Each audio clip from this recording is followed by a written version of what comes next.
Good evening. Just moments ago, I spoke with George W. Bush and congratulated him on becoming the 43rd President of the United States.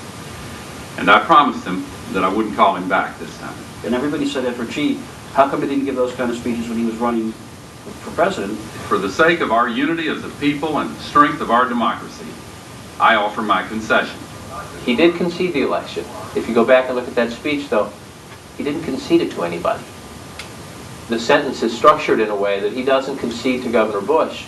And actually, where it comes in the speech, it's almost as if he's conceding to the courts. While I strongly disagree with the court's decision, I accept it. He lost, and he really believes that he should have won.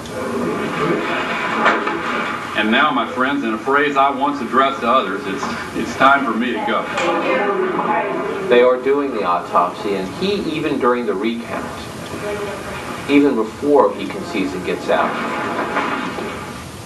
suddenly realizes something that people, including the President of the United States, have been warning him about for 8 years. Tennessee. In the end, Al Gore has to blame himself for losing this election because he did not carry his home state of Tennessee. If he would have carried Tennessee, Florida would have been irrelevant. He would have been the next president of the United States.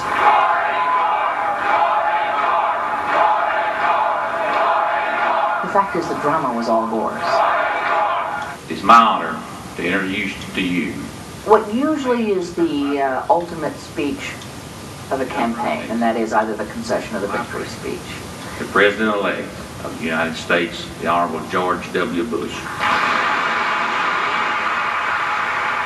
In this case, more than a month later, was reduced to a scene setter, really.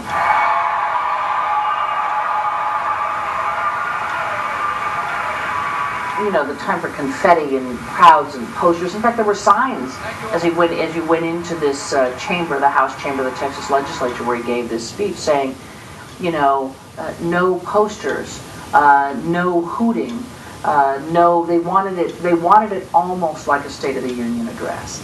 Our country has been through a long and trying period.